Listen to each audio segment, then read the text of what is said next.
Dear students, today I've taken up the chapter Deep Water. This story is an excerpt from the autobiography of William O. Douglas. This excerpt details how Douglas developed a fear of water as a child and how he overcame this fear as an adult.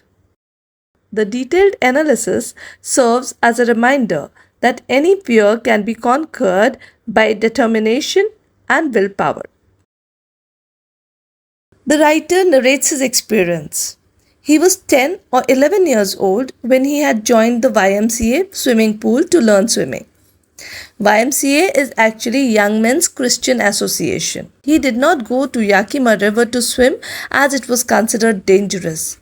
This shows that he had a prior fear of water. William's mother would warn him not to go near the Yakima River and would discuss the various incidents of drowning.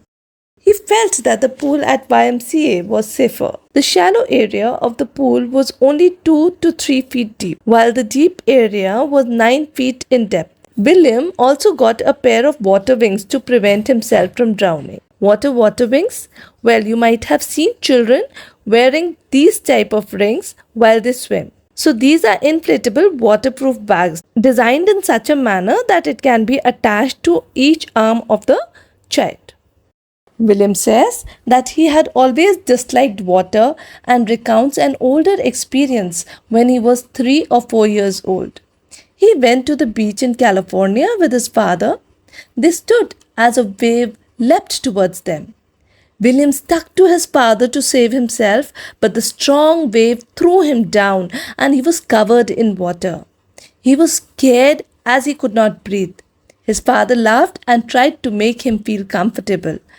But the little child was scared when he realized that the waves were so powerful. When William joined the swimming pool at the YMCA, the fear of water resurfaced in his mind. He gathered confidence by watching other boys swim and tried to copy them. He had done this twice or thrice at different occasions and had started gaining confidence when the incident happened. He had a narrow escape from death.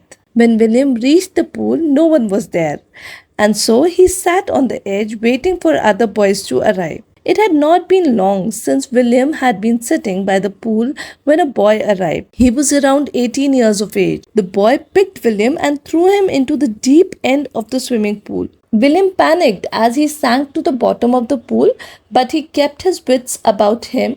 When he opened his eyes, he saw nothing but yellow water.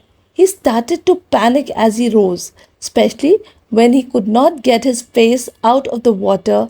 Darkness surrounded him as he gave up the struggle to survive. He lost consciousness, and the next thing he knew was lying beside the pool, vomiting the water that he had swallowed. This incident left him feeling vulnerable and helpless, and from that day, he was terrified of water. As he grew older, this fear stayed with him and ruined his fishing trips.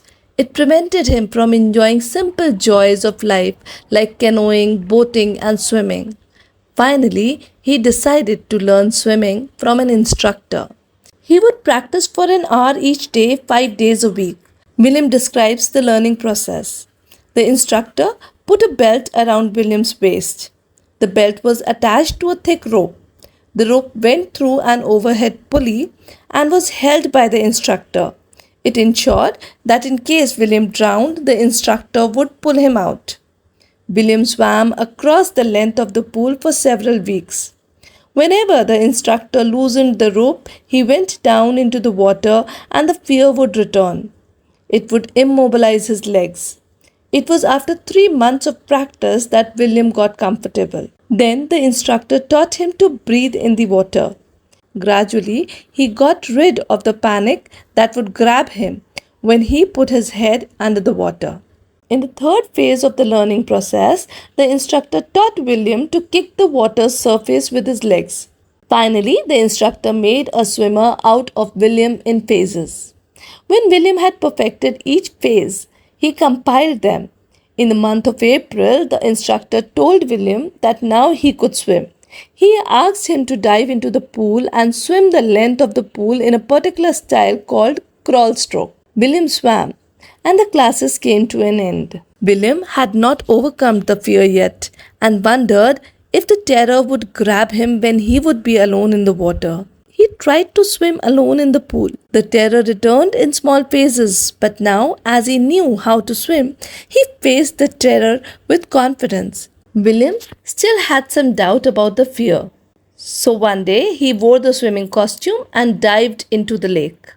He swam across it to the other end and returned. William shouted with joy as he had overcome his fear. His voice resounded as the mountain peak named Gilbert Peak reverberated it. This experience had a great importance in William's life. He realized that death was peaceful and only the fear of death was fearful.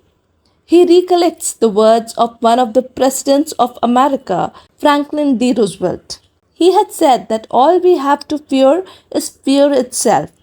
As William had experienced death and the fear of death, his desire to live grew immensely. He felt released from fear and was free to walk up the trails and climb up the mountains fearlessly and continue with his journey. That's all for today. In case of any doubts or queries, you can drop us a message on Instagram, or you can also drop them in the comment section below. I'll revert to them as soon as possible. See you in the next video. Till then, bye-bye.